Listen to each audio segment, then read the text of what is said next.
कैसे थे? सुखदेव जी बताते हैं कि परीक्षित, बहुत सुंदर एक कथा का मैं आपको दर्शन कराना चाहता हूँ। आप देखो कि संसार में भगवान के भक्त कैसे कैसे हैं। कहते हैं सुदामा नाम का एक सखा है भगवान का, और बड़ा जितेंद्र आत्मा। कहते हैं मन में इतनी शांति है कि मन को इतना बांध के रखा है सुदामा जी ने,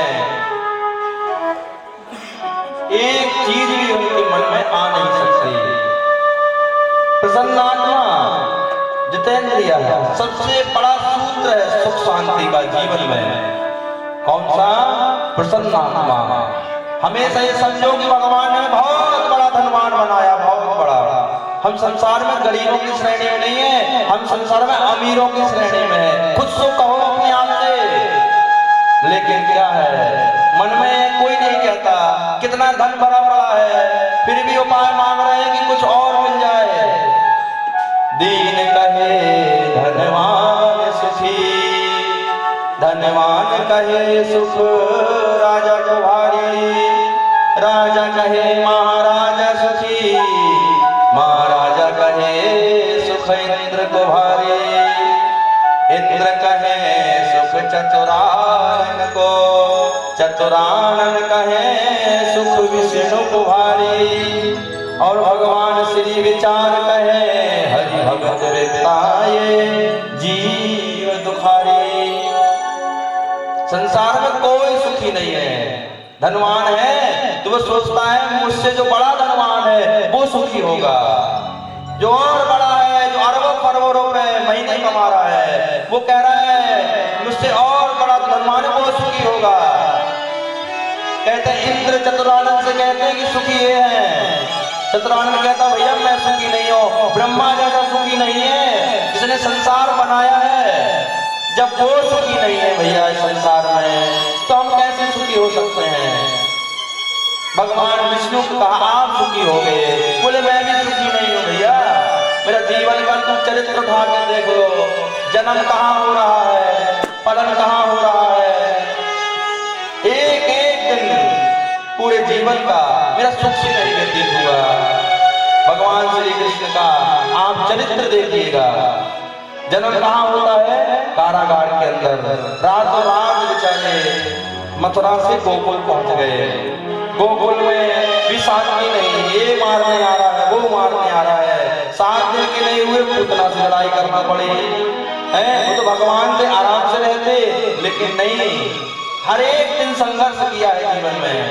प्रभु श्री राम ने राजा बन रहे थे विवाह के बाद। कौन नहीं चाहता गृहस्थ जीवन आराम से चकाचक निकाले, लेकिन नहीं, भगवान ने कहा मैं रुक गया तो दुनिया रुक जाएगी। इसलिए क्या करना है, मुझे करना पड़ेगा कुछ। भगवान ने एक संकल्प ले लिया कि 12 वर्ष मैं वानप्रस्थ का जीवन व्यतीत करूंगा। कहते हैं इस संसार में सुखी कोई नहीं है, लेकिन सुखी कौन है? जिसने अपने आप को सब कुछ मान लिया।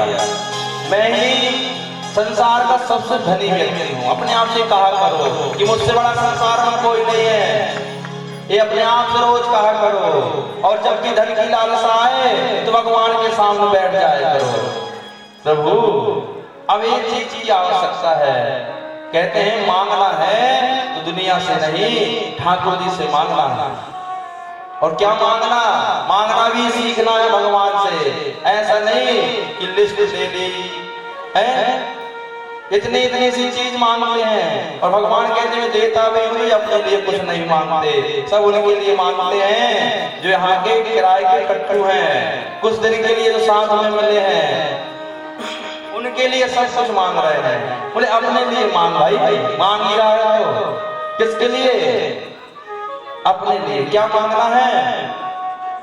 कहते हैं भगवान से कहना है ठाकुर इतना दीजिए जामे कुटुंब समाए, मैं भी भूखा न रहूं, साधु भी भूखा न जाए। प्रभु इतना देना कि मेरे जीवन में कभी अन्नपूर्णा माँ की कमी ना हो, कभी किसी से लेन देन करने की आवश्यकता आ जाए तो जेब खाली ना हो, कभी धर्म करने की अगर मन में प्रतिज्ञा ले लो तो धर्म करते समय मेरे भंडारे में खाली नहीं होना चाहिए, बस इतना कर देना। और मुझे संसार के लिए नहीं चाहिए। कहते हैं संसार में धन की आवश्यकता है, लेकिन कितनी है? भगवान कहते हैं जितनी भोजन में नमक की राम रस की आवश्यकता है उतनी धन की आवश्यकता है जीवन में। लेकिन जब अधिक हो जाता है, जितनी आवश्यकता है उससे अधिक हो गया तो मन फैलने लग जाता है। और मन इतना बड़ा है कि संसार में पूरा खरीद लोगे, फिर भी मन कहेगा यहाँ नहीं, अब अमेरिका में घर बनाएंगे। हैं कि नहीं लोगों के? यहाँ 10-10 बंगले पड़े हैं। अब धन इतना है खत्म ही नहीं हो रहा, महापूर्ण नहीं हो रहा। अब क्या करें? बोले विदेश में प्रॉपर्टी ले लो, अब विदेश में रहेंगे। इसलिए भैया ये मन के चक्कर में मत फंसो। मन को क्या करना है? मन को इंद्रियों को जीतना है, और मन को जब इंद्रियां जीत जाओगे तो मन को भगवान के चरणों में सौंप दो। सौंपा है किसी ने, कौन है? तो वही भक्त सुदामा है। कहते हैं सुदामा जी का जीवन विरक्त रहा, प्रसन्नात्मा रहा। रोज प्रातः काल उठें, भिक्षा मांगने जाएं, और 5 घर में भिक्षा मांगते थे, नियम था। केवल 5 घर में भिक्षा मांगना, और 5 घर में केवल 3 मिनट से ज्यादा नहीं खड़े होते थे। एक घर में 3 मिनट। गाय धोने में समय लगता उतनी देर कहते मां भिक्षाम देहि, और नेत्र बंद कर लेते भिक्षा मांगते समय। कहते हैं कभी कोई चावल, कभी कोई गेहूं, कभी जब कोई नहीं है तो राखड़ी डाल दे। भगवान कहते हैं, सुदामा जी कहते हैं कि प्रभु आज मेरे जो जीवन में जो था मुझे मिल रहा है, मैं आपसे कभी नहीं लड़ूंगा कि मुझे क्यों नहीं मिला, आज से क्यों दी जाए। कहते हैं 5 घर भिक्षा लेकर आए, घर आए, और अपनी पत्नी सुशीला से कहें कि पहले भोग बनाओ, भोजन बनाओ। सुशीला भोजन बनाए तो क्या हो, जब भोजन बनाए तो बच्चों को खिलाएं, और कभी कभी तो ऐसा है कि बच्चों ही में महापूरण हो जाए, इतना इतना सा मिले तो बच्चों ही का पेट भर जाए। अब सुशीला सुदामा जी भूखे हो जाए, फिर भी भक्ति कम नहीं हुई, फिर और प्रसन्न हो जाए। आज मेरे परमात्मा को व्रत ही कराना है लग रहा है, इसलिए आज मेरे नाम से ज्यादा नहीं मिला, आज मुझे कुछ बचा नहीं, और प्रसन्न हो जाए सुदामा जी। कहते हैं जब भगवान ने देखा सुदामा कितना त्याग कर रहा है, ऐसा रोज जीवन व्यतीत हो रहा था, धीरे धीरे एक दिन जा रहा था। एक दिन सुशीला ने कहा कि ऐसे में तो तुम्हारा तो कट गया, हमारा भी कट गया, लेकिन ये बच्चों का क्या दोष है जो हमारी तरह हमारे बच्चे भी जीवन में दुख पा रहे हैं। कहते हैं आज सुशीला ने बात याद करा दी। कौन सी बात? हमारे ठाकुर जी आ रहे हैं तो सभी उनका सम्मान करें, कीर्तन करें।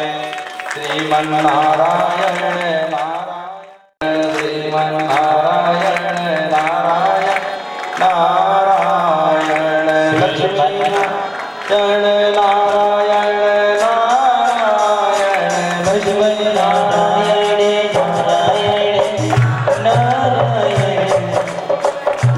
श्रीमन नारायण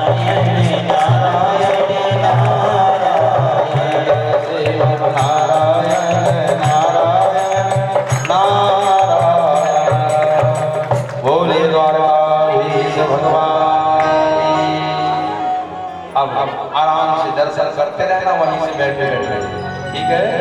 और अगर उस दानदाताओं ने गौ माता की दान दिया है तो हमारे आचार्य श्री उन नामों का स्मरण करेंगे 2 मिनट और, फिर कथा को विराम नहीं देंगे, बस 2 मिनट और, फिर कथा जो चलेगी तो पूरी कथा होने के बाद फिर समापन, फिर होली।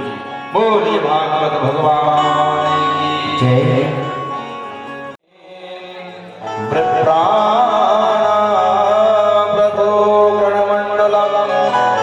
कहते हैं भगवान श्री हरि ने आज सुदामा जी की याद कर ली और सुदामा जी की याद कैसी थी? कहते हैं सुदामा जी बार बार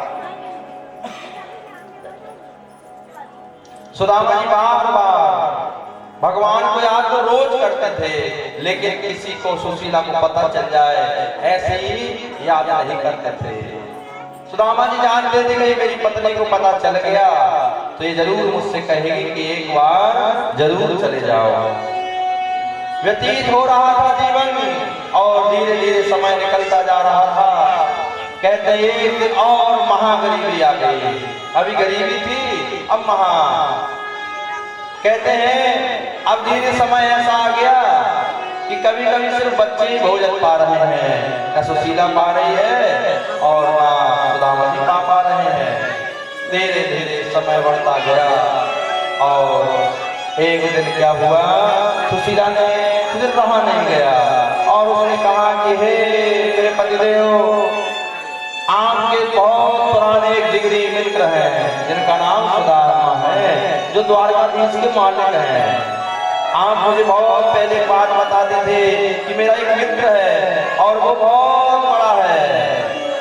मुझे लगता है कि आप थोड़े से समय के लिए आप उनसे मुलाकात के लिए चले जाए, एक बार दर्शन तो कराइएगा, वो कहाँ है, कैसे हैं। जैसी बात कही तो सुदामा जी की आंखों में आज नेत्रों में अश्रु भर गए। बारे सुशीला, तूने आज मुझे कितने मेरे पुराने वर्षों पुराने मित्र की याद दिला दी। सुशीला, मैं बहुत धन में तो बहुत छोटा हूँ और पता है मैं कई वर्षों पहले मिला था उससे। अब तो वो भी बहुत बड़ा हो गया होगा, बहुत बड़ा धनवान हो गया होगा, न जाने वो मुझे पहचान पाता है नहीं। सुशीला से ऐसा कहा। सुशीला जी ने कहा कि नहीं नहीं स्वामी जी, तो द्वारकाधीश है, आप एक बार जाके देखिएगा, अगर मिल जाए दर्शन करिएगा और ना मिले तो कोई बात नहीं। तुमने बात तो बहुत अच्छी बताई सुशीला। कहते हैं विरक्त जीवन अपना जी रहे थे सुदामा जी। और एक दिन सुदामा जी के मन ने भी कहा कि एक बार मेरे प्रभु के दर्शन कर लेना चाहिए, न जाने इस शरीर का कब अंत हो जाए, इसलिए जाने के पहले एक बार इनसे मिल लेना चाहिए। ऐसी आस जगाई और सुशीला से कहा, सुशीला मित्र मेरा जो है बहुत बड़ा है, हर चीज में बड़ा है वो, और वही मित्र के यहाँ, बिटिया के यहाँ खुशी में, भगवान के यहाँ, देवताओं के यहाँ, मंदिर में, भागवत में कहीं भी जाओ तो कहते हैं खाली हाथ नहीं जाया जाता। और मेरा मित्र भी है और वो द्वारका का राजा भी है, उनके पास हमेशा कुछ ना कुछ लेकर जाना चाहिए। कहते हैं सुदामा जी ने कहा मैं क्या लेकर जाऊंगा, अभी तो कुछ व्यवस्था नहीं है और धीरे धीरे जो है आप लोग शांति से काम करिएगा और इनसे कोई बात ना करो, ना वो उठवा देंगे यहाँ से। दर्शन के लिए बैठा लाया, आंखों से दर्शन करें, मुंह से ना करें तो शांति रहेगी। हम कोई बड़े बड़े विद्वान नहीं है, ऐसे ही हैं। और जब आप लोग बिल्कुल शांत भाव से कथा सुनते हैं तो बड़ा आनंद के साथ कथा ऑटोमेटिक निकलती है। और जब आप यहाँ वहाँ मन भटका लेते हैं तो हम खुद भूल जाते हैं कहना क्या है। इसलिए थोड़ी देर 15-20 मिनट कितने अच्छे से सावधानी से रहते हैं, ऐसे ही बोले भक्त भगवान। आज सुदामा जी ने कहा सुशीला में चला तो जाऊंगा, लेकिन कहते हैं मित्र क्या, राजा के यहाँ, बेटियों के यहाँ सुख में कुछ ले जाना चाहिए और वहां पर मैं क्या लेकर जाऊंगा। सुशीला जी ने कहा एक काम करो, आप उसकी चिंता मत करो, वो व्यवस्था मैं कर दूंगा। कहते हैं सुशीला 5 जगह भिक्षा मांगने गई, एक एक मुट्ठी अलग अलग घर से चावल लेकर आई और सुदामा जो वस्त्र पहने हैं उसी वस्त्र को फाड़ के एक कोने में वो कुटरिया चावल की बना के और सुदामा जी के कमर में ठोंस दे। हे स्वामी जी, आप अब धीरे धीरे द्वारका की ओर जाइएगा। भैंस द्वारका से 60 किलोमीटर पहले पोरबंदर में सुदामा जी का आज भी सुदामापुरी बसी है। कहते हैं वहां से सुदामा जी पैदल चल रहे हैं, उस समय कोई साधन नहीं था और धीरे धीरे जा रहे हैं। अब सुदामा जी का शरीर का दर्शन करिएगा, शरीर इतना दुबला है कि नस नस दिख रही है शरीर से, डंडा हाथ में रखे हैं और धीरे धीरे धीरे जय श्री कृष्णा बोलते हुए द्वारका की ओर जा रहे हैं। लेकिन जैसे ही थोड़े आगे गए धीरे धीरे तो बीच में नदी पड़ गई। अब उस तरफ कैसे जाएं? संध्या का समय हो रहा था, सुदामा दूर दूर तक देखा, कोई नहीं देखा, इसको पार कैसे करें? तो कहते हैं रात्रि का विश्राम उसी तट पे किया, प्रातः काल वाले कोई मिल जाएगा तो पार कर देंगे, पार हो जाएंगे। कहते हैं आज धीरे धीरे प्रातः काल हुआ और जब प्रातः काल हुआ दोपहर का समय व्यतीत हो रहा है, कोई नहीं आया। तो मन से कह रहे हैं सुदामा जी के हे द्वारका जी, मैं तेरी ओर आ रहा हूँ और मैं तेरे पास आना चाहता हूँ, एक बार मैं आपके दर्शन करना चाहता हूँ प्रभु, आप कोई सरल माध्यम से कुछ उपाय कर दें, मुझे इस नदी से पार कर दें तो ठीक होगा, अन्यथा मैं आज रात्रि तक और देखूंगा, नहीं कुछ हुआ तो मैं यहीं से आपके दर्शन करके और लौट जाऊंगा। जब सच्चे मन से कहते हैं भगवान की प्रार्थना, ईश्वर की प्रार्थना जीव करता है, जरूर वो कहीं ना किसी रूप में सुन लेते हैं। तो कहते हैं थोड़े से देर के बाद में एक केवट नजर आया और दूर नाव गुजर रही है। सुदामा जी ने कहा ओ लाला, ओ लाला। उसकी नजर पड़ी, धीरे धीरे वो नैक आ गए, पास आ गए और जब बहुत पास सुदामा जी के आ गए हो, सुदामा जी ने कहा लाला मुझे उस पार छोड़ दो। तो वो केवट ने कहा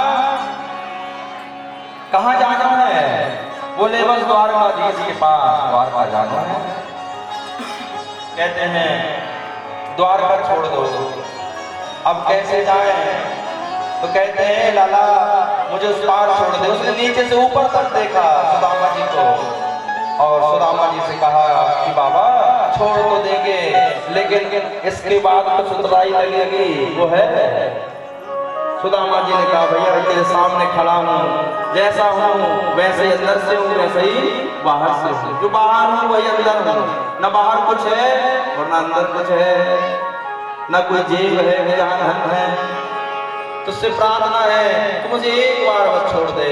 कहते हैं उसने मना कर दिया, नहीं नहीं नहीं नहीं। अब भगवान परीक्षा दे रहे हैं कि सुदामा का मन क्या कह रहा है। भैया एक बार उस पार छोड़ दे, तुझे और कोई मिल जाए यात्री तो उसको भी बिठा देना, लेकिन मुझे उस पार बस छोड़ दे। क्या करें, धन होता तो धन दे देता।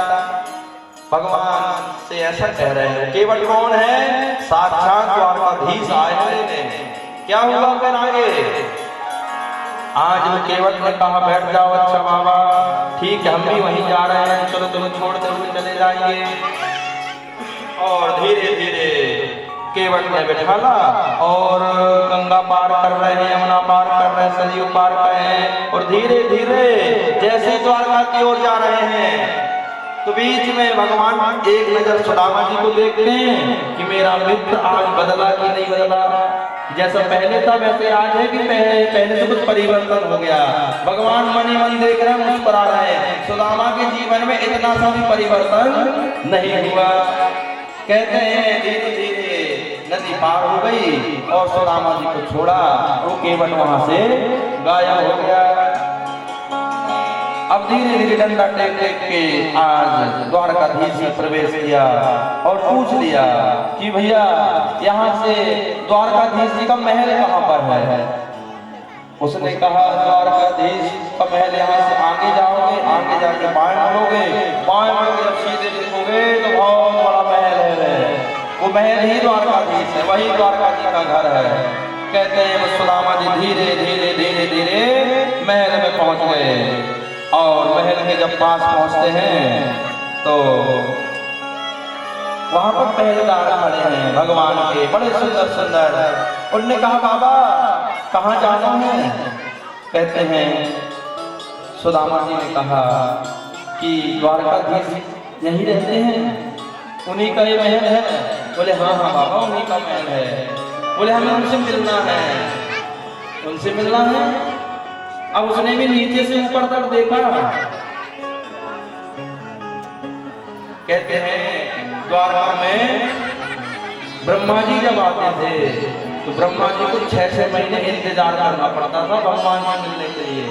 इंद्र जैसों को एक वर्ष खड़े रहना पड़ता था, तब प्रतीक्षा मिलती थी, जब आज्ञा मिलती थी द्वारपालों की तब अंदर एंट्री होती थी।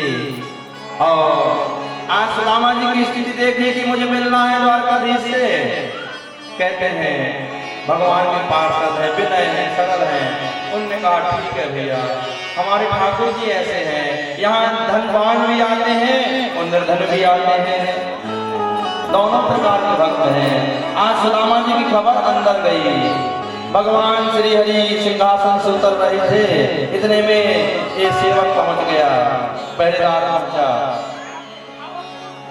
पहरेदार ने कहा क्षमा करना मेरे प्रभु द्वारकाधीश, आपके से एक निवेदन है। मंत्री से भगवान ने कहा जल्दी बोलो क्या निवेदन है? बोले प्रभु एक बहुत निर्धन ब्राह्मण आया है। तो क्या कह रहा है? वो सखा के बारे में बतला रहा है भगवान के। शीश पगा न जगा तन पे, प्रभु जाने को असो के ही ग्रामा, धोती फटी सिलुपी दुपटी और पायु पासन की रहे, द्वार खड़ो दिज दुर्लभ चाकीरो वसुदाय विरामा, पूछत दीन दयाल सो प्रभु नाम बतावत सदा।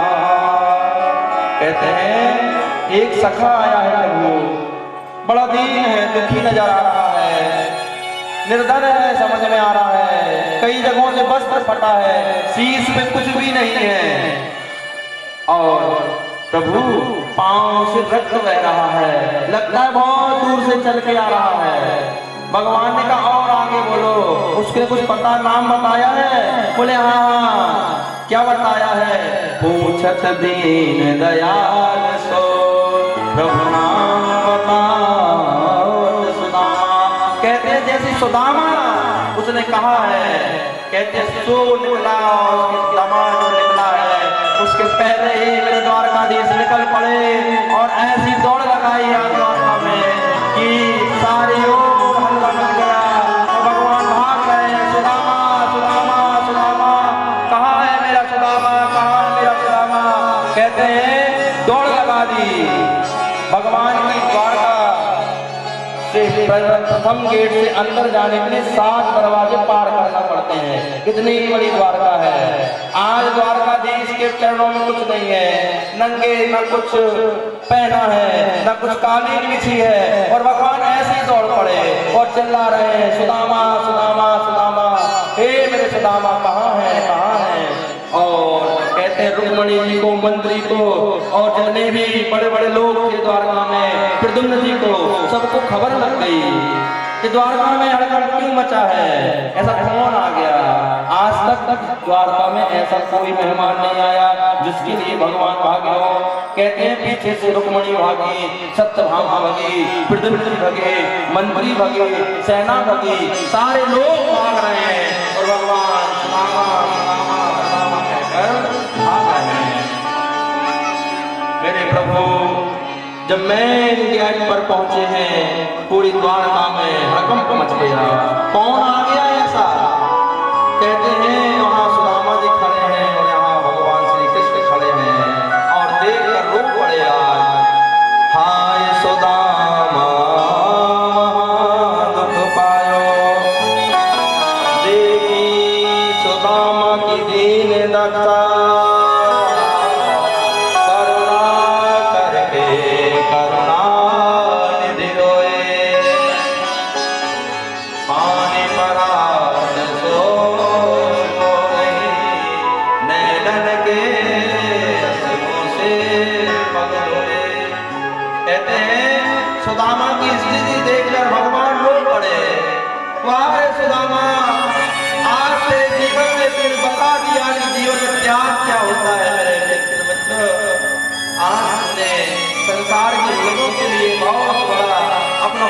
दे दिया। कहते हैं भगवान देखकर निपट पड़े और रो पड़े, सुदामा आज मेरे होते हुए तेरी स्थिति कैसे हो गई भैया? आज तेरा जीवन कहाँ से कहाँ पहुँच गया और तुमने एक बार मुझे याद नहीं किया। कहते हैं नीचे से जब प्रभु ने देखा है ऊपर से नीचे तक, और जब चरणों में सुदामा जी की नजर पड़ी तो 10 जगह से चरण फट गए, बीमारियां फट गई और रक्त बह रहा है। और देख के मेरे प्रभु ने सिर को सुदामा के चरणों में रख दिया और रो पड़े। यार इतने रोए रुक्मणी जी ने समझा कि कोई बहुत बड़े ब्राह्मण देवता है तो मेरे द्वारकाधीश का नियम है कि मेरे चरण धोए जाते हैं, पानी लेकर चलो, परात लेकर आई। लेकिन रुक्मणी जी हाथ में रखे, इसकी आवश्यकता नहीं पड़ी। भगवान रोते रोते सुदामा के चरणों को देख कर चल रहे हैं, मेरे होते हुए तेरे चरणों की, तेरे जीवन की ऐसी दशा है। कहते हैं अपने नेत्रों के आंसुओं से सुदामा के चरण हो दिए।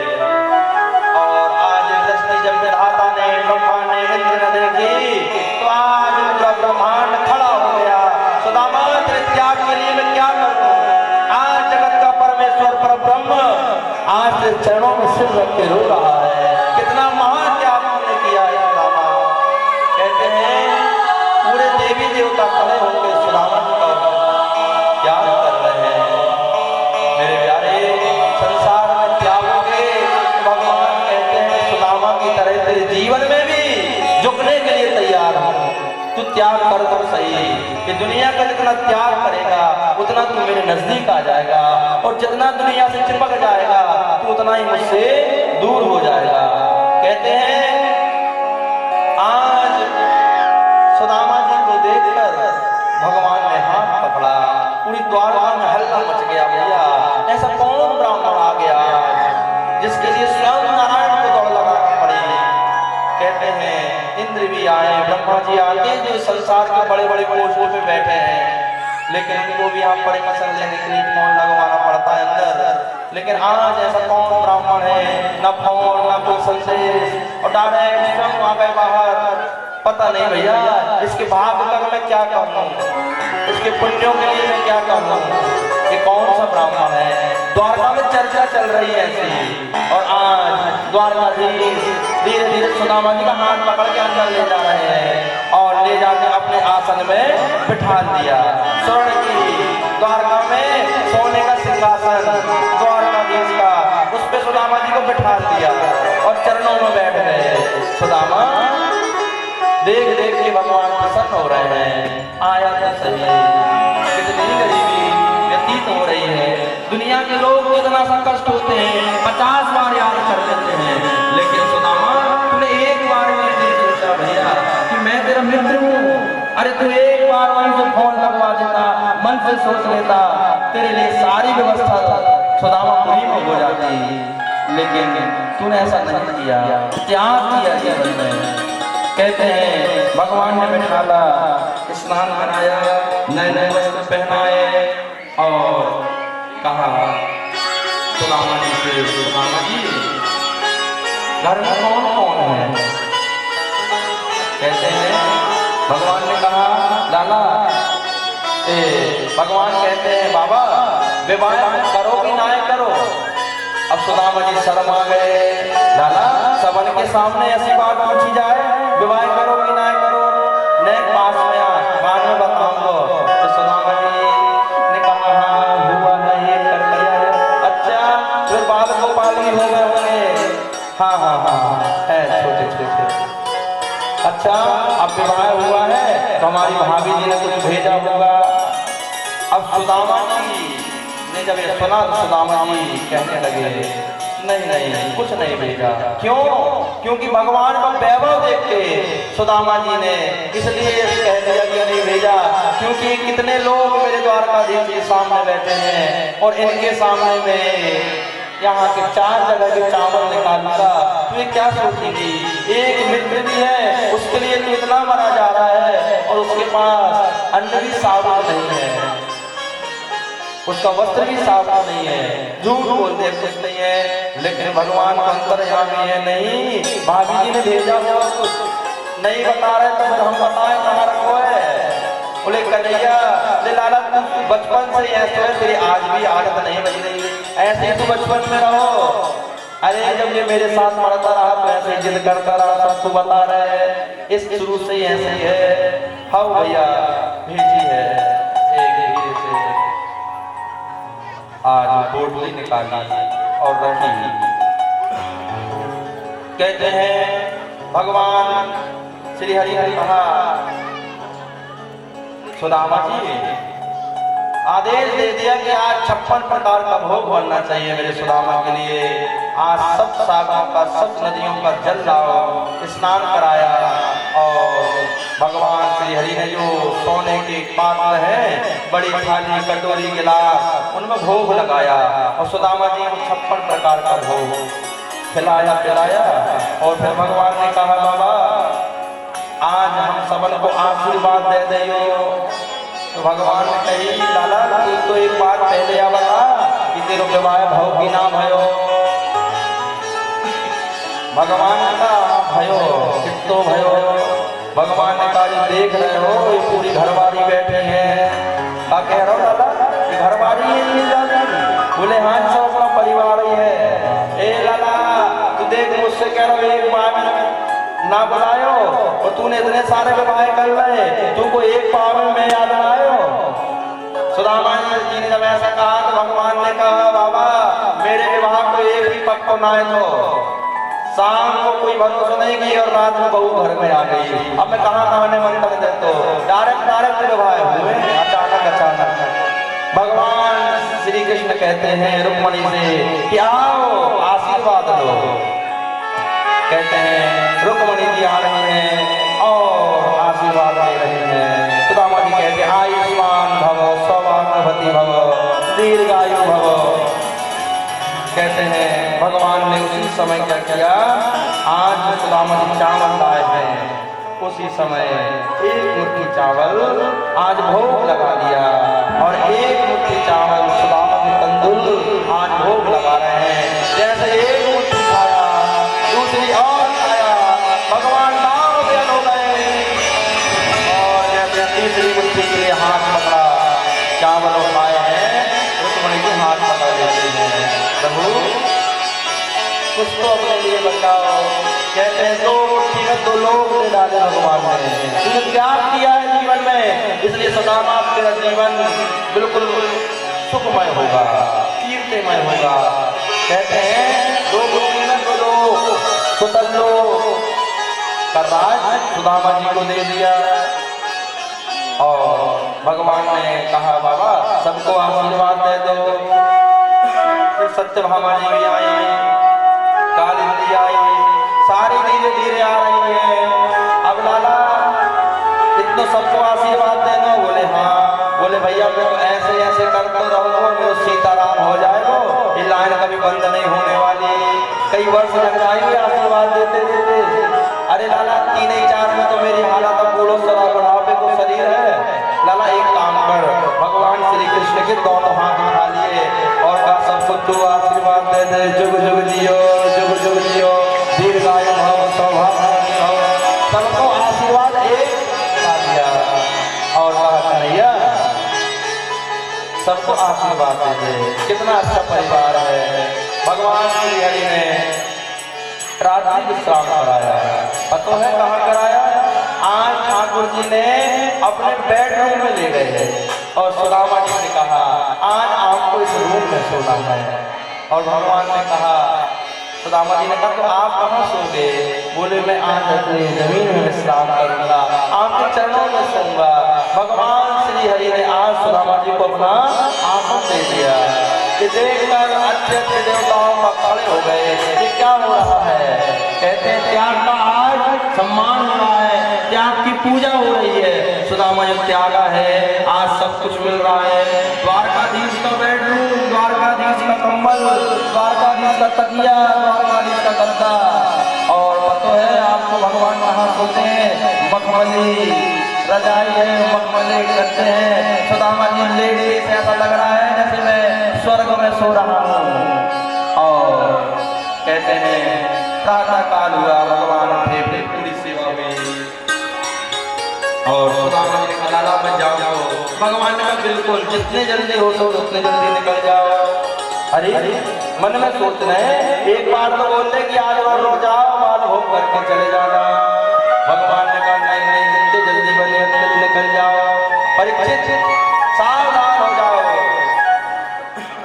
क्यों भगवान नहीं रोका? कहते हैं सुखदेव जी परीक्षित, भगवान कहते हैं अब मैं रोकना नहीं चाहता, अब मैं चाहता हूँ कितने जल्दी सुदामा जाए तो कितनी जल्दी सुदामा को मैं नया वैभव प्रदान करूं। जैसा मेरा वर्चस्व है मैं भी सुदामा को वैसे ही वैभव प्रदान करूंगा। आज सुदामा जी जैसे सुदामापुरी बाहर वापस गए हैं तो क्या देखा, इतना बड़ा महल बना है, जैसे द्वारका है सेम वैसे सुदामा जी का महल है। और सुशीला के पीछे 10-10 दासियां घूम रही हैं। सुदामा जी के आते के पहले सुशीला के गले में हार है मणि जैसा, बड़ी बड़ी महंगी सारी व्यवस्था लग्जरी हो गई। और सुदामा जी आए, सुदामा जी ने कहा लग रहा है मैं कहीं गलत जगह आ गया हूँ, मैं तो कहते कुटिया थी, महल कहाँ से आ गया। और सुदामा जी ने कहा मैं गलत जगह लौटने लगे तो सुशीला ने हाथ पकड़ लिया। अरे बोले जी आपका ही महल है और मुझे जो चाहिए था वो मिल गया, तुम्हें जो चाहिए था वो मिल गया। मुझे चाहिए था सुख वैभव तो मिल गया, तुम्हें कहीं द्वारकाधीश का दर्शन तुम्हें मिल गया। भगवान ने कहा उसका आचार तुम डालो, हम ना रहे सुख में। कौन कह रहे हैं? सुदामा जी। मैं तो कोई जाऊंगा जहां जिसके कारण आज सब मिला है। तो कहते हैं जब जाने लगे सुदामा जी तो भगवान खड़े हो गए और कहने लगे सुदामा अब नहीं, तुमने बहुत त्याग कर लिया, अब जो शेष जीवन बचा है उसका आनंद लो। आज तुम्हें यहाँ रहना पड़ेगा, बहुत टिक्कड़े खाई है, आप 56 लोग बहुत जमीन में विश्राम किया है, अब मखमली गद्दे में विश्राम करो। भगवान ने संपूर्ण वैभव सुदामा जी को प्रदान करा दिया और द्वारकाधीश वहां से अपने द्वारका चले गए। बोले द्वारकाधीश भगवान की। अरे द्वारपाल कन्हैया जी से मिलने सुदामा जी आ रहे हैं तो शांति से चलिए।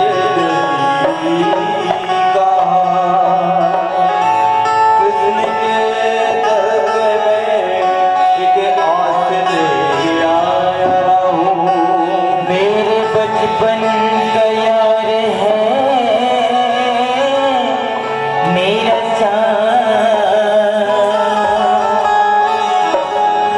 यही सोच के मैं आस लेके आया हूँ।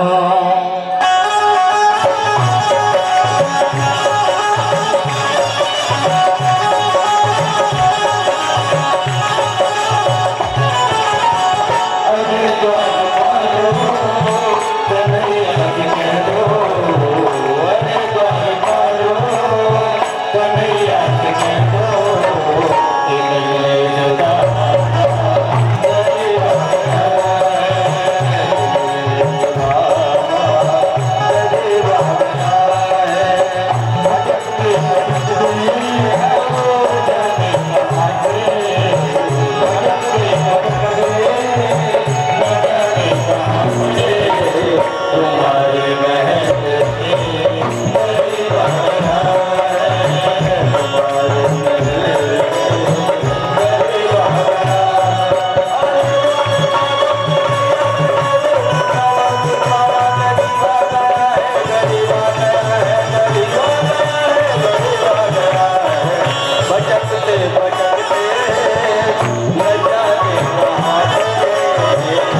बार मोहन से जाकर के कह दो, एक बार मोहन से जाकर के कह दो,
आप सब लोग अपने अपने आसन में बैठ जाएं। बैठ के देखेंगे तो सबको देखेगा।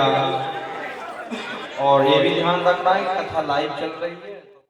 अब बाकी लोग अपने अपने स्थान में, बाकी लोग यहाँ किनारे हो जाओ, मंच पे कोई ना खड़ा रहेगा।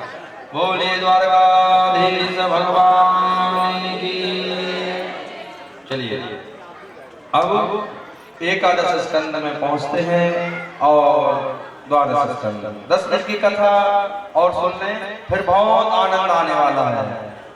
कहते हैं आनंद से क्या क्या दर्शन नहीं कराया, यही बैठे बैठे द्वारका, यही बैठे बैठे हस्तिनापुर, सब कुछ का दर्शन करा दिया। आज सुखदेव जी कहते हैं परीक्षित, आज भगवान उपदेश देते हैं अपने पुत्रों को, और क्या कह रहे हैं? रूप यौवन संपत्ति प्रभुत्मा विवेकता ऐककमर्पणाय किमु यत्र चतुष्टकम्। जीवन की 4 चीजें हैं जो बर्बाद करने के लिए है संसार में। अगर विवेकता, ज्ञानता, बुद्धि का सही उपयोग कर लिया तो चारों से स्वर्ग मिल जाएगा, और चारों होने के बाद अगर विवेक नहीं आया, ज्ञान सही समय पे नहीं आया तो कहाँ चले जाएंगे? नरक में। कौन कौन सी है 4 चीज? रूप, सुंदरवान, यौवन, धनवान और कीर्तिवान। तुम नहीं जानते मेरे पिता कौन है? एक बच्चे ऐसा कहते हैं, पिताजी का छत्र छाया है तो सब काम कर रहा है, उसको कोई दंड नहीं दे पा रहा है, क्योंकि पिता बहुत ऊपर बैठा है। लेकिन उस पिता को चिंता करना चाहिए, जब तक मैं जिंदा हूँ तब तक कुछ नहीं होगा, मेरे मरने के बाद मेरे बेटे के ऊपर कोई कृपा करने वाला नहीं रहेगा। फिर क्या करेगा? किसके सामने हाथ जोड़ेगा? इसलिए भागवत कह रही है कि कभी आपको किसी के सामने हाथ ना जोड़ना पड़े, सदैव जहाँ रहो आपका सम्मान हो, जहाँ जाओ वहाँ लोग इंतजार करें, जहाँ जाओ वहाँ लोग सम्मान से बिठा लें। ये बनाना चाहिए सदैव पूरे जीवन में। क्या करना है? रूपवान बनो, भगवान की कृपा है, सुंदर बनाया है, सुंदरता का लाभ लो। कैसे? भगवान की भक्ति सुंदरता से जोड़ दो। धन मिला है, धनवान बनाया भगवान ने, तो दान का आनंद लेते चलो जीवन में। और रूपवान, ज्ञानवान, धनवान, ऐश्वर्यवान, अगर किसी की सहायता कर सकते हैं तो करते चलो।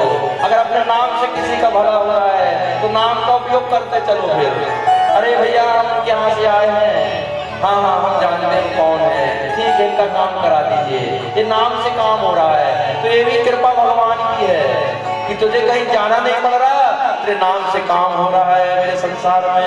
तू कितना बड़ा धनवान है भाई। और ये सब कौन देता है? सारे खजाना यही भरे हैं, और इनने जिसको चाह लिया उसको धनवान बना देते हैं, जिसको चाह लिया उसको रूपवान बना देते हैं। और इनकी नजरों से गिर गए तो निर्धन बनने भी समय नहीं लगता।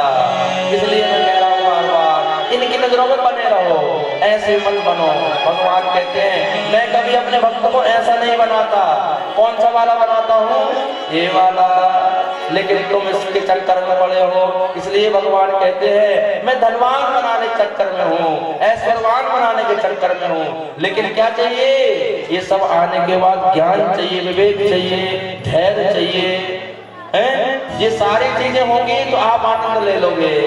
लेकिन अपने पुत्रों को उपदेश कराया, लेकिन कई बार पिता बहुत ज्ञानी होते हैं, सब कुछ समझाते हैं, लेकिन कई जगह पुत्र बात नहीं मानते माता पिता की। फिर क्या होता है? फिर उनको ही कष्ट भोगना पड़ता है।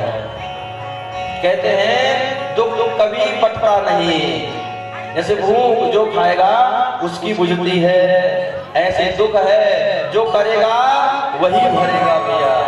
इस संसार में बड़ा सख्त नियम है, आपके कर्मों में कभी बेईमानी कोई नहीं कर सकता। जो कर रहे हो वो निश्चित रूप से मिलेगा, अच्छे से अच्छा कर रहे हो तो अच्छा अच्छा बढ़ता जा रहा है। इसलिए मैं बार बार कहता हूँ भागवत जी में हर जगह कि अच्छे बन जाओ। अच्छे बनने बहुत बड़ी शांति है, बहुत बड़ा सम्मान है। और बुरे बनने में कोई सम्मान नहीं, किसी की नजरों में न कभी कभी कोई चर्चा होगी। चर्चा किसकी होती है? अच्छाई की होती है। बुराई की जल्दी होती है, लेकिन बुराई की चर्चा ज्यादा दिन नहीं होती। एक जल्दी तो होती है, आज किसी को गोली मार दो, पूरे भारत में कल नाम आ जाएगा, लेकिन उसके बाद क्या होगा? पूरा जीवन नरक बन जाएगा। और धीरे धीरे नाम कमाओगे, एक दिन हेडलाइन में छप गया भगवान की कृपा से, तो वो कृपा ऐसे फैल जाएगी, जब तक संसार में रहोगे उसका आनंद लोगे और सुखमय यशस्मय जीवन बन जाएगा। भगवान ये बनाना चाहते हैं। तो आज रूपवान का अपने पुत्रों को ज्ञान दिया, लेकिन पुत्रों ने कहा मेरे पिता ऐसे ज्ञान रोज देते हैं, आज इनके ज्ञान की परीक्षा ले ली जाए। क्या करें? मेरे पिता कहते हैं संतों का सम्मान करो, विप्रों का घर में आए तो स्वागत करो, जलपान करो, हो सके तो भोजन कराओ। कहते हैं हर घर में किसी भी एक महीने में किसी भी एक दिन चुन लो और एक ब्राह्मण देवता का भोजन कराने का नियम बना लो। नहीं करा सकते तो सीधा बना के दे दो। कहते हैं आपके दोष धीरे धीरे खत्म हो जाएंगे। बहुत सारे पाप होते हैं, कई प्रकार के पाप ऐसे नष्ट हो जाते हैं। तो आज ऐसे उपदेश बता रहे थे, तो बच्चों ने कहा भगवान का एक साम नाम का पुत्र था, नाती था, उसने कह दिया कि आज मैं देखता हूँ मेरे पिता के, मेरे बाबा के जीवन के जो वाक्य है वो सिद्ध होते हैं कि नहीं। तो आज ऐसे महात्मा बैठे हैं और महात्माओं के सामने साम को एक पुरुष है, आज उसको स्त्री का स्वरूप दे दिया गया और कहा गुरुजी ये मेरे घर की नई बहू आई है, बताइए ना इसके गर्भ में पुत्र है या पुत्री? कौन से कह रहे हैं? त्रिकालदर्शी से पूछ रहे हैं, जो तीन लोगों का, जिनका भगवान का खुद भविष्य उनके मुट्ठी में है, उनसे कह रहे हैं कि मेरे घर की बहू को पुत्र होगा या पुत्री। वो सारे संत महात्मा आपस में सोच रहे हैं, बताओ इनका बाप कितना अच्छा है, जीवन भर संतों की सेवा कर रहा है, जीवन भर धर्म की रक्षा कर रहा है, और आज इनकी संतान ऐसा धर्म का काम कर रही है। हम महात्माओं की परीक्षा ले रहे हैं। भगवान श्री हरि का ध्यान किया और भगवान कहते हैं, संतों ने कह दिया कि जा इसके पेट में, इसके गर्भ में लोहे का मूसल होगा। और मेरे प्यारे संतों की वाणी, विप्रों की वाणी कभी व्यर्थ नहीं जाती। आज थोड़ी देर बाद वो शाम के पेट में मूसल पैदा हो गया। सबने कहा आप क्या करें, मूसल आ गया, पिताजी को पता न लग जाए। और कहते कई बुद्धिमानी थे, कुछ नहीं होगा, पेट फाड़ेंगे, मूसल निकाल लेंगे, उसको पीसेंगे, समुद्र में फेंक देंगे। वही किया। कहते हैं आज मूसल को पीसा, चूरमा बनाया और समुद्र में फेंक दिया। उसी से केला नाम की एक घास उत्पन्न हो गई और यदुवंशियों का इसी घास ने विध्वंस कर दिया। सारे यदुवंशी ऐसे मर गए लड़ झगड़ के। आज मेरे प्रभु ने कहा कि मैंने पूरे जीवन भर सब अच्छा चाहा, लेकिन अब मैं ये दुनिया नहीं देख सकता, अब मैं अपने पुत्रों का विनाश नहीं देख सकता। तो कहते हैं आज द्वारकाधीश ने कहा कि आज मैं भी इस देह को छोड़ दूंगा।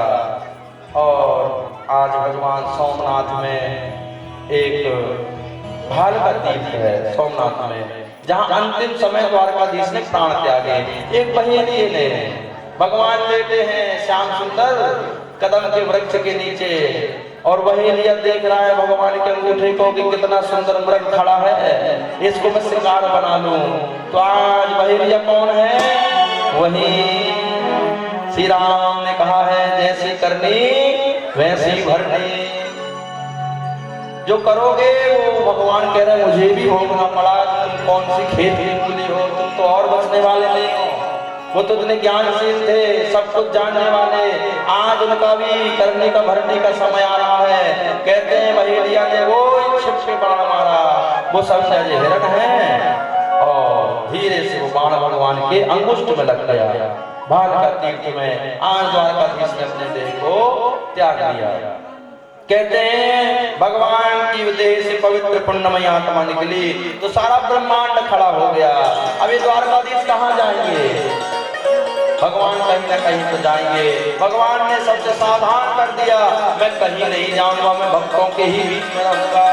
कहते हैं एक रूप से श्रीमद् भागवत कथा में विराजमान हो गए। बोलिए भागवत भगवान की। और दूसरा रूप कहाँ चला गया? बांके बिहारी लाल जी के विग्रह में। बोलिए बांके बिहारी लाल की। भगवान ने कहा मैं कहीं नहीं जाऊंगा, मैं ही रहूंगा। मैं चला गया तो सिस्टम चलने वाला नहीं है ही। इसलिए भागवत की गली गली पूजा चर्चा हो रही है, क्योंकि इतना मीठा रस है, ये भक्तों को इतना प्रेममयी रस है। कहते मुक्ति का सबसे सरल साधन है भागवत। जीवन में एक बार भागवत जी की शरण जरूर लेना। और कल कई माताएं कह रही थी कि अब ऐसा कार्यक्रम हर साल हो गए, तो हमने कहा आप लोगों को सरल माध्यम बता दे रहे कथा का। बोले हमने कहा कल बताएंगे, आज नहीं। तो जैसे आप लोग एक किटी करते हैं, कुछ कुछ पैसा जोड़ते हैं, तो ऐसे भागवत जी की एक किटी कर दो। हर साल में एक व्यक्ति 10,000 रुपए और 10 लोग जुड़ जाओ, लाख 2 लाख रुपए खर्च कर लो। धर्म भी हो जाएगा, धर्म बढ़ जाएगा और साल भर उसका आनंद लो। नियम बना दो एक तो, ये धर्म की किटी ही सही, धर्म के लिए थोड़ा थोड़ा इकट्ठा नहीं, थोड़ा थोड़ा हर महीने 500, 1000, 500, 1000 करके एक संग्रह, एक डबला भागवत जी का बनाओ घर में, एक डबला भागवत जी का, और फिर उसका सब मिल के आनंद लो और सरल हो जाएगी भागवत। और जब हर वर्ष होने लगेगी तो भगवान आपके धीरे धीरे हर जगह विराजमान हो जाएंगे और आप भगवान के हो जाओगे। और धीरे धीरे संसार का आनंद लेंगे। और जब इस संसार से जाएंगे तो हमारी बहुत कीर्ति होगी। इस संसार में नहीं रहने के बाद भी हमारा नाम बना रहेगा। ये जगह आज से कौन से नाम से जानी जाएगी? यहाँ भागवत हुई थी भैया, ये भागवत जी की जगह हो गई। अब पता बताएंगे, जहाँ भागवत हुई थी वहां आ जाओ, वहां खड़े हैं। अब कई दिनों तक चर्चा होगी जी कथा की, क्योंकि नाम में इतनी ताकत है। जहाँ एक बार गुणगान हो जाए, वहां की भूमि, वहां के लोग, सारी चीज पवित्र हो जाती है। 12वें स्कंद में चलते हैं। 12वें स्कंद में कलयुग की कथा है। कलयुग की आयु कितनी बताई थी? 4,32,000 वर्ष, 1,08,000 वर्ष का एक चरण है। अभी कौन सा चरण चल रहा है? प्रथम चरण। कलयुग की कथा पूरी लिखी है। जो यहाँ लिखा है वो हो रहा है। मुरादाबाद में सांबल नाम के उत्तर प्रदेश में एक ब्राह्मण के यहाँ कल्की नाम का अवतार होगा। वहां पर कल्की भगवान आएंगे कब? जब संसार में धर्म खत्म हो जाएगा, अधर्म हो जाएगा, सब जगह धर्म, मानव को मार के खाएगा, अन्न खत्म हो जाएगा, जल खत्म हो जाएगा। जब भगवान इस संसार में कल्की अवतार लेंगे, फिर उस अवतार देखने के बाद कलयुग से सब भक्तों की मुक्ति कराएंगे। लेकिन अभी बहुत समय है, करोड़ों बार जब तक जन्म ले लेंगे और मर जाएंगे। अभी नहीं सोचना कि 10-20 साल बाद कलयुग खत्म हो जाएगा। अभी कलयुग तो जरा सा है। 4,32,000 वर्ष के बाद कलयुग बदलेगा, जिसमें अभी मात्र 5,000 वर्ष निकले हैं ओनली। इसलिए आप लोगों को धर्म की बहुत आवश्यकता है और इसलिए चाहते हैं कि गौशाला का निर्माण हो जाए और जितने जल्दी हो जाए, जितनी बड़ी हो जाए, उसका आनंद सब लोग लें मिलके। धीरे धीरे बहुत सारी योजनाएं और बड़ी बनाना है। जब एक काम हो जाएगा तो दूसरा शुरू करेंगे। तो इसलिए आप लोगों से हर जगह मांगते हैं कि भैया आप आनंद से अपने अपने घर में रहो और यहाँ पर एक सेवा चालू हो जाए, एक थोड़ी सी सेवा से जुड़ जाओ। और निवेदन है कि हर मास भी कुछ ना कुछ दे दिया करो गौ माता के लिए। 10 रुपए सही, 50 रुपए सही, 100 रुपए सही। डिक्स के 300 रुपए, 500 रुपए लगते हैं आजकल। बताओ कोई काम में आएगी? यहाँ से जाओगे तो डिक्स क्या करेगी आपका? बताओ। रिचार्ज करवाते हैं और महीने मोबाइल का 2-2 हजार का, 1-1 हजार का, फालतू की गप्पे मारने के लिए।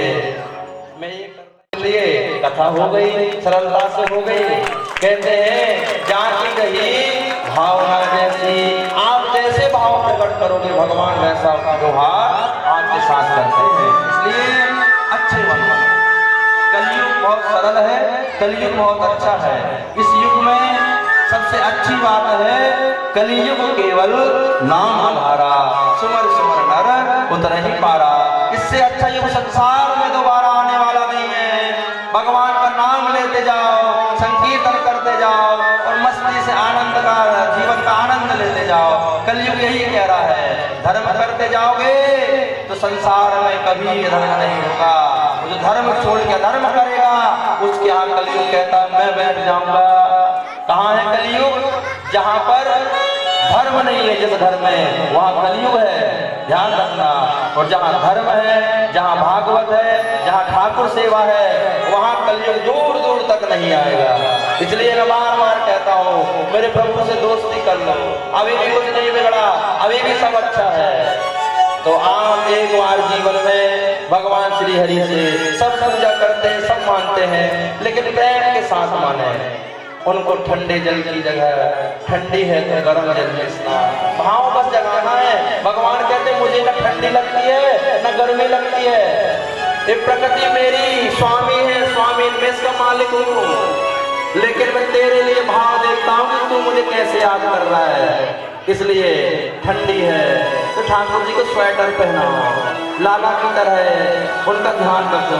घुमाओ तो गाड़ी में कभी का परकम्मा लगा दो, कहीं भी जा रहे हो अच्छी जगह जहाँ वो बैठ सके वहाँ ले जाओ। बस इतना सा ही तो प्रेम चाहते हैं और दिल से फॉर्मेलिटी मत निभाओ भगवान के साथ भैया।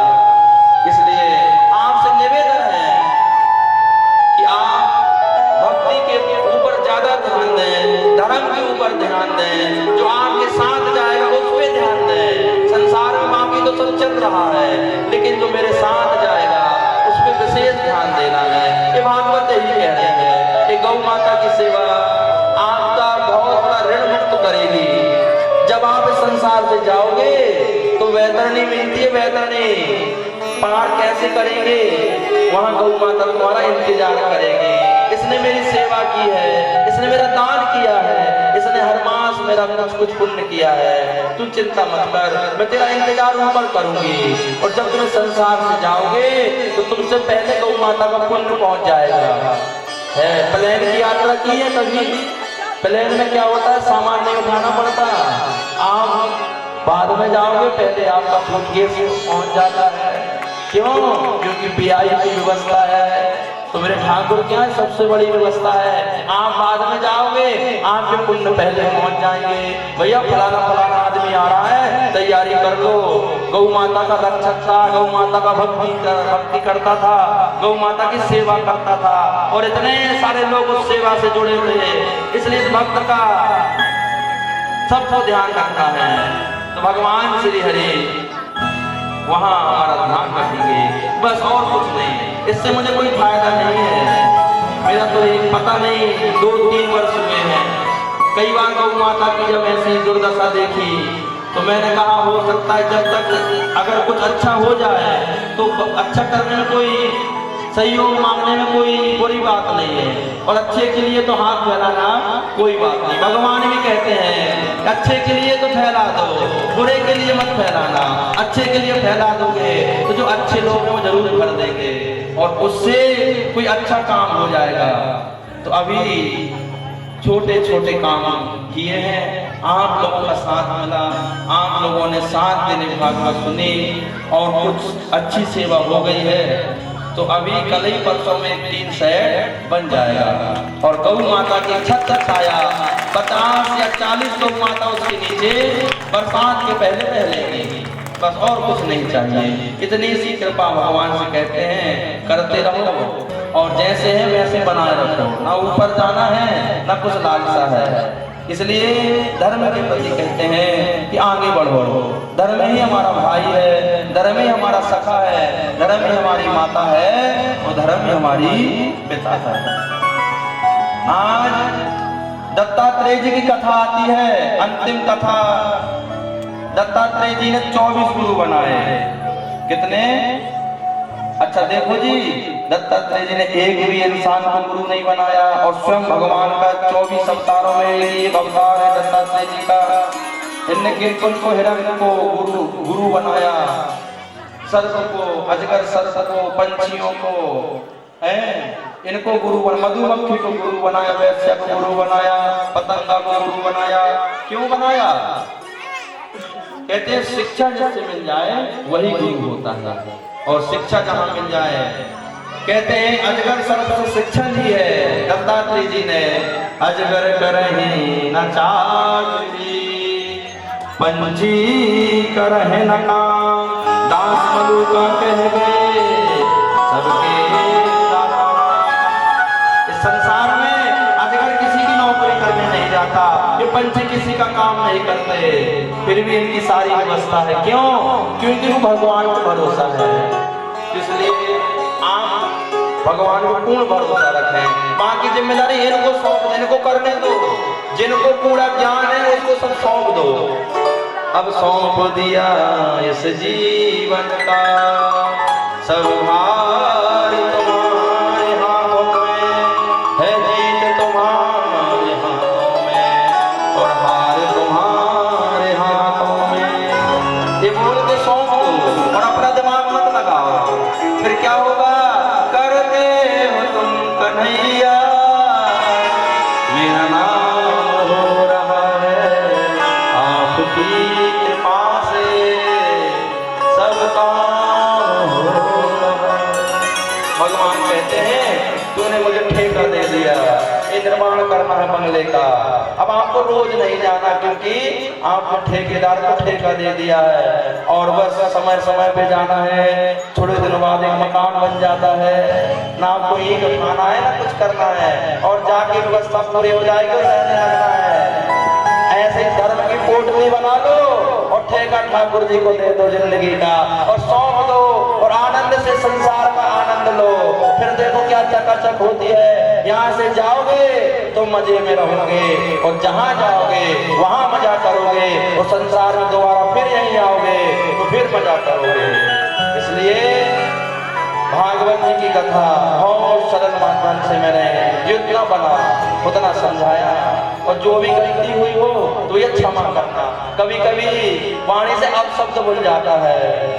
कहते हैं जो भी वाक्य से, कर्म से जो भी गलती होगी सब क्षमा करना, अपना ही मान के क्षमा कर देना। और फिर उसके बाद में हिरण्य को गुरु बनाया। हिरण्य को गुरु क्यों बनाया?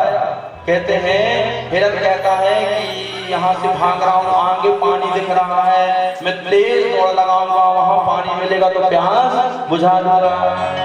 गर्मी की तेज धूप में पानी चमचमाता है रोड में, लेकिन क्या होता है? पानी नहीं है। क्या दिख रही है? माया दिख रही है। मनुष्य क्या कहता है? हम कहते हैं कल सुखी हो जाएंगे, कल से धर्म करेंगे, कल अच्छा होगा, कल अच्छा होगा, आज ये कर ले कल अच्छा हो जाएगा। भगवान कहते आज जो करना है आज करो, कल का कोई भरोसा नहीं है। कल कौन देख के आया भैया? तू कह रहा है कल अच्छा हो जाएगा, कल से करूंगा। इसलिए कबीरदास जी कहते हैं काल करे सो आज कर, आज करे सो अब, पल में प्रलय हो जाएगा फिर करेगा कब। इसलिए कोई भरोसा नहीं है मानव का, पानी के बुलबुले की तरह जीवन है। इसलिए जितना हो जाए तुरंत हो जाए, करते चलो, करेंगे का किया हुआ बहुत पुण्यमय हो जाता है। इसलिए हिरण कहता है कल सुख मिलेगा। हिरण पानी की ओर लपकता है और तेज गति बढ़ा देता है, लेकिन पानी हो तो प्यास बुझाएं, लेकिन वहां कुछ है नहीं और धीरे धीरे भागता है। और अंत में जब और तेज दौड़ लगाता है तो क्या होता है? उसके प्राण निकल जाते हैं। ऐसे मनुष्य का हाल है, कल सुख मिलेगा, कल अच्छा होगा, और अंत में प्राण निकल जाते हैं। कहते हैं मधुमक्खी से क्या शिक्षा ली? मधुमक्खी जीवन पर्यंत सब चीजें इकट्ठी करती है, और जब बहुत अधिक रस भर जाता है फिर क्या होता है? एक पहेलिया एक डंडा मारता है, सब उड़ जाती है और पूरा रस बाल्टी में रखकर बह जाता है। इसका मतलब क्या हुआ? आपने जीवन भर धन इकट्ठा करा, और एक डंडा आपको भी पड़ेगा आखिरी के समय, और पूरे अकाउंट अपने नाम करा देगा, रजिस्ट्री अपने नाम करा देगा। तुमने जीवन पर पाई पाई करके जोड़ा, आज तुम तो चले गए और वो तुम्हारी प्रॉपर्टी का आनंद ले रहा है। इसलिए वो अपने लिए जोड़ो और किसी के लिए चिंता मत करो।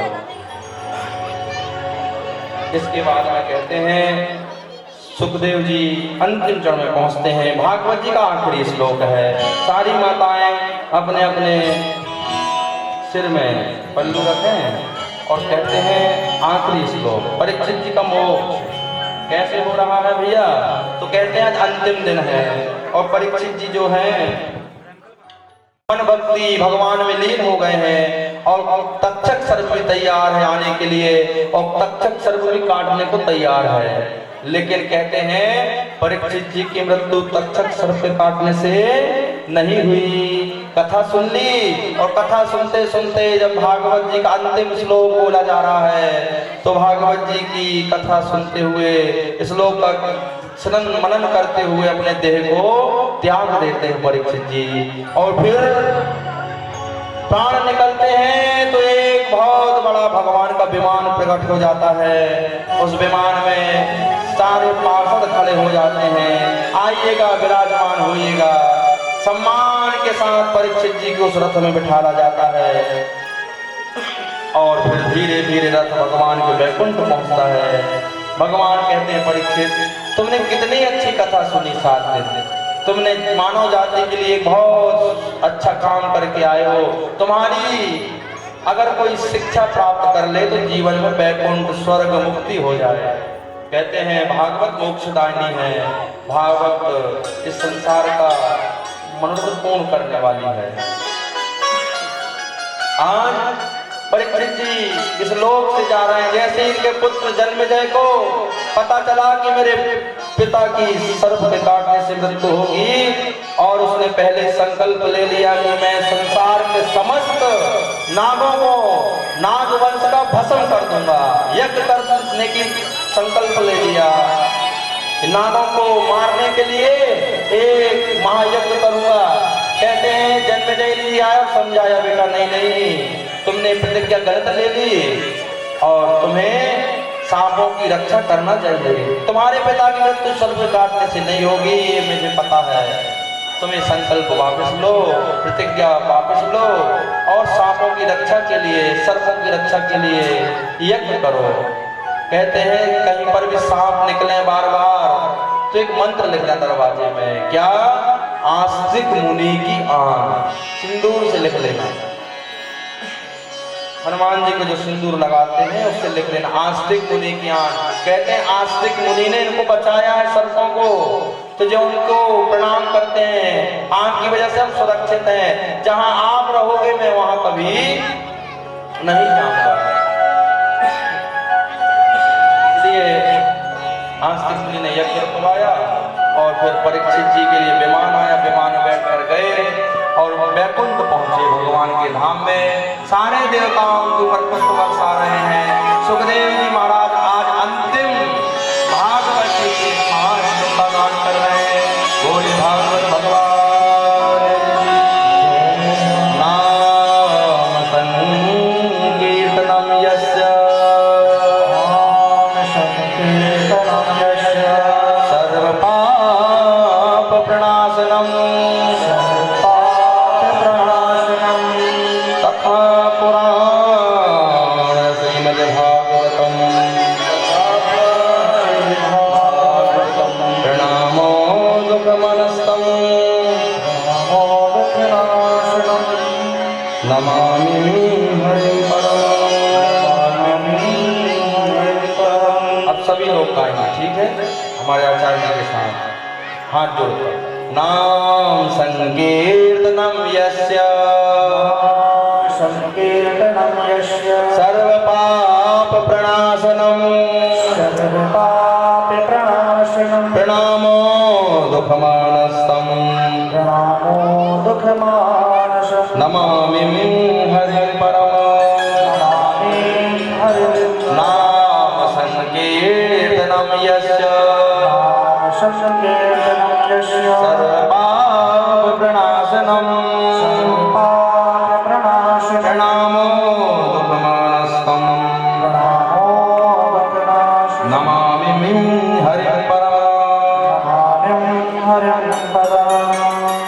अंतिम श्लोक सुखदेव जी ने गाया। परीक्षित जी ने एक श्लोक सुना और मोक्ष रथ खड़ा हुआ, परीक्षित जी बैठे और सीधे मोक्ष भगवान के चरणों में पहुंचा दिया भागवत जी ने, और परीक्षित जी संसार से मुक्त हो गए। कहते हैं एक बार श्रीमद् भागवत कथा का आश्रय लेना हर जीव के लिए जरूरी है अगर इस संसार से मुक्त होना है तो। कहते हैं भागवत बहुत सरल है, सब जीवों के ऊपर कल्याण करना चाहती है, सनातन धर्म का कल्प वृक्ष है। इसलिए अंतिम वाणी बोल के अपनी वाणी को विराम देते हैं। भगवान श्री हरि के चरणों में प्रणाम करते हैं और सारी माताएं सारे भाई बंधुओं को प्रणाम करते हैं। हमारे परीक्षित जी को शांत दिवस ने बड़ी सेवा की और हमारे भागवत जी के अंत में एक विदाई होगी और उसके बाद में हमारे राधा रानी आपको पुष्पों की होली खिलवाएंगे। तो 5 मिनट और भागवत जी का मन से अंतिम गान करेंगे और उसके बाद में पुष्प यहाँ पर रख लें और बस फिर उसके बाद में पुष्पों की होली होगी। मेरे घर श्याम का दीदार बड़ा प्यारा है, कृष्ण मेरा प्यारा नंदलाल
चलिए अब पुष्पों की बोली